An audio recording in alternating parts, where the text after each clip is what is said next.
Good afternoon.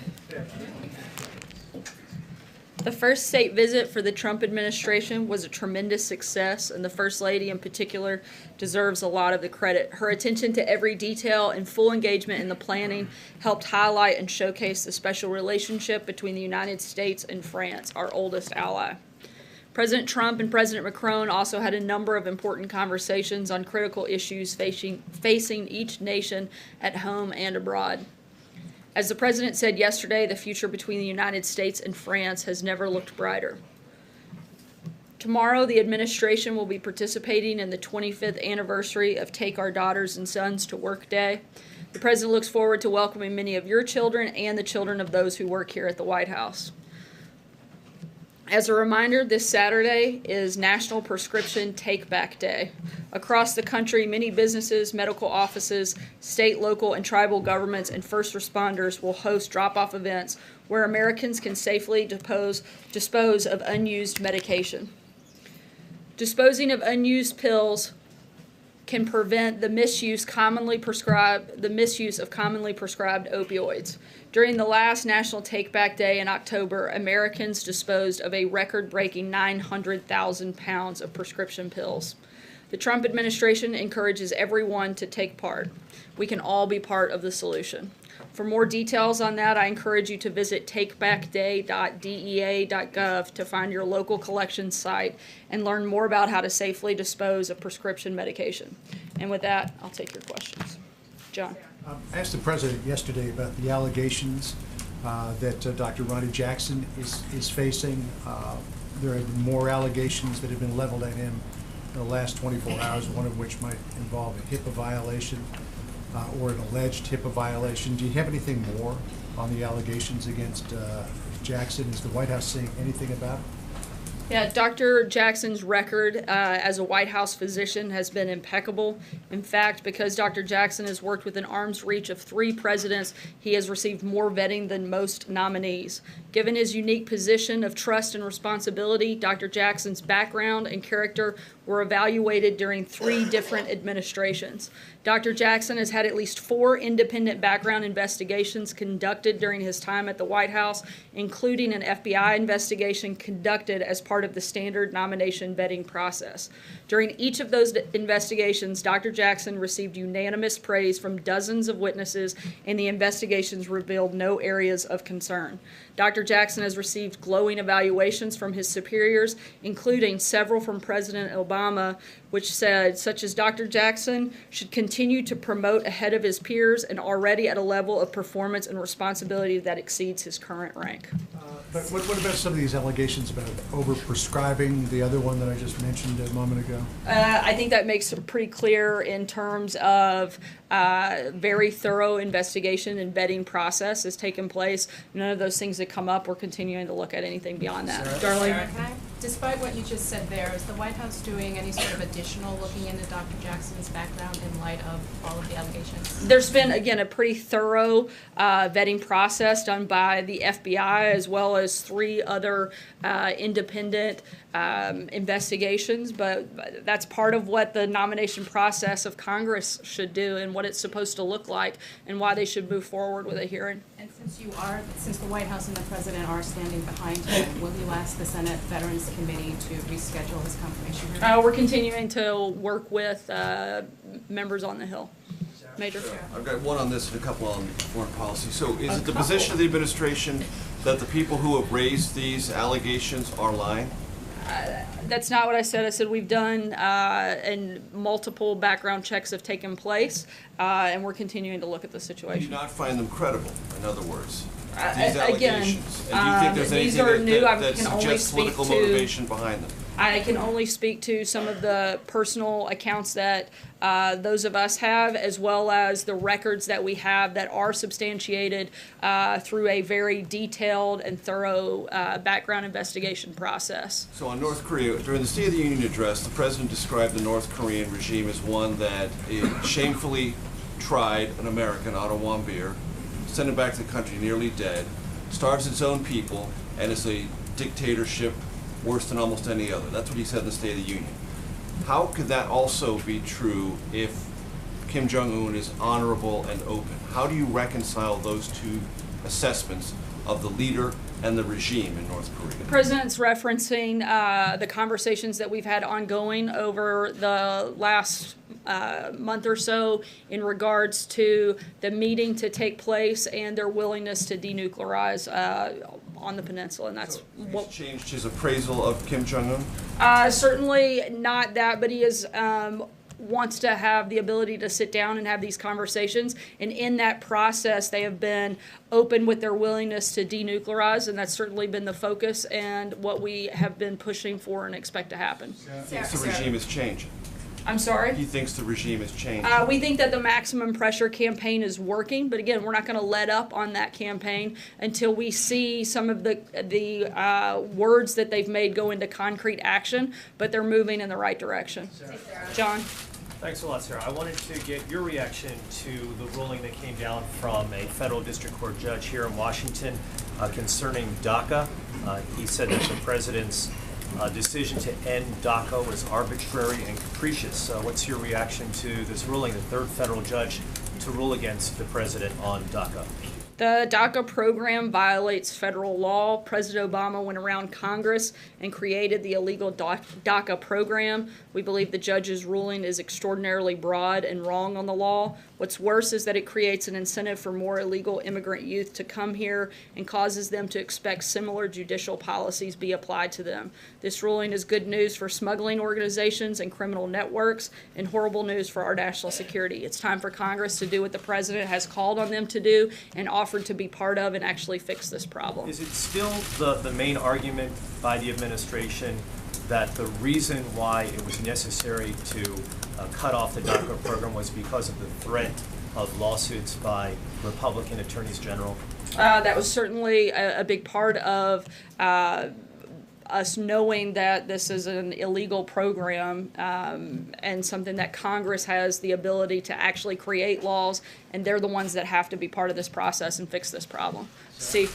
Yes, Sarah, I'd like to ask you about the drop in the ranking for the United States in the World Press Freedom Index. The United States now down to 45, and according to Reporters Without Borders, much of the blame for that goes to the president for his attacks on the media. What's the reaction of the White House, and does it accept that the president's comments has denigrated freedom of the press in the United States?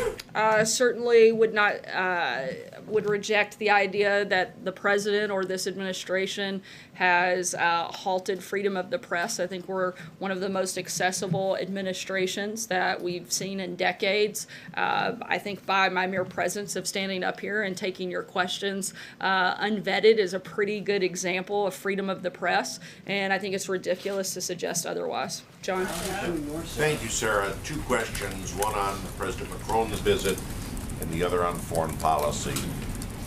Yesterday there was some scuttlebutt late in the afternoon that no Democrats were invited to the dinner last night. And then later a check of the list showed that there were at least 4 Democrats invited. However, the accurate report was there were no congressional Democrats invited.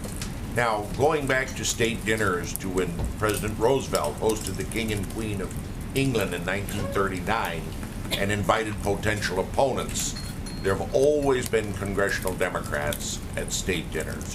Why the exception last night? Again, as you said, there were Democrats present at the dinner, and the focus of this dinner was to keep it intimate and small, and that's exactly what we did. There was a wide range of individuals that participated, and we think it was a great success, and very proud of not just the dinner, but the entire visit, and certainly the relationship that we have with our great ally in France. And no congressional Democrats. Was there any discussion of that in preparing the list? Look, we talk with congressional Democrats all the time. We don't have to have dinner with them to have conversations with them. We'll continue to talk with them about policy-related issues. And again, I think that the fact that there were a number of Democrats that were present kind of negates the fact that it wasn't a bipartisan dinner. Charlie? Oh, sorry. Was about the proclamation the president signed regarding Armenia and Turkey. he used a word, Medz Yaghern, which is Armenian for catastrophe or atrocity, but he never used the word genocide in this resolution. Does the president believe in Armenian genocide? I haven't had a detailed conversation with him about that, but I understand that the resolution the president signed was consistent with past administrations as well. Charlie? Thank you, Sarah. Rap superstar Kanye West has been in the news lately for supporting the president and expressing his admiration for the president. Covering all range of topics today. I'm curious whether the president has reached out to Kanye West and whether he'd be willing to meet with him at the White House. I don't know of any conversation that they've had over the last week or so. I'll keep you posted if that changes anytime. Matthew? 2 weeks ago. Sorry, I know they met during the transition. That's the only meeting I'm aware of that's taken place or conversation. Before everybody has a meltdown and thinks that we had a meeting last week. Yeah. In today's Supreme Court arguments about the travel ban, there was much discussion of the president's proposal during the campaign that all Muslims be barred from entering the U.S., and it was noted during those arguments that the president has never actually disavowed that proposal, and it was also noted that he had not made those comments since being sworn in as president. So I wanted to ask, does the White House disavow that campaign proposal, or does it stand by it? The administration's top priority is to ensure the safety and security of the American people. For that reason, the administration has put in place enhanced global security measures to improve screening and vetting capabilities and share information. It's working. There has been significant improvements in identity management and information sharing with foreign governments. Because of this, our international partners have raised their own baseline requirements. Without the ability to impose entry restrictions, the United States may be forced to unsuspectingly allow dangerous criminals or terrorists into the country. Additionally, without the restrictions, foreign governments have little incentive to improve their information sharing and identity management practices. The focus of this travel ban has been on safety and security, is limited to a small number of countries, and a lot of Muslim-majority countries have the same abilities to travel to and from the United States as they did in previous administrations. I think that alone in action answers your question clearly. Jim? I just wanted to follow up on Dr. Ronny Jackson. Yesterday, the president suggested that Dr. Jackson does not have the experience to run the Department of Veterans Affairs. Is that a fair assessment? That he lacks that experience? That's not what the president said. I think you're taking some of his words out of context. And based on your speech today, I know you don't appreciate when people take your words out of context. So I'd appreciate if you not do that to the president. If he didn't think he had the experience, he wouldn't have nominated. He said that that had been one of the questions that people had posed about him. Obviously, the president thought Jackson has all the experience necessary to run the department. Look, I think he has an incredibly strong background. He's a highly qualified, highly skilled individual, and if he didn't think he was capable of doing the job, he wouldn't have announced his nomination in the first place. Follow up if I can. Just since you brought up being taken out of context, it seems to be a press-related question. Are you trying to say that this administration is a champion of a free press? I certainly think that, as I stated a moment ago, we support a free press, but we also support a fair press. And I think that those things should go hand in hand, and there's a certain responsibility by the press to report accurate information. I think a number of people, I'm not finished. I think a number of people in this room do that every single day. They do their very best to provide fair and accurate information. Certainly support that. And that's one of the reasons I'm standing here taking your questions.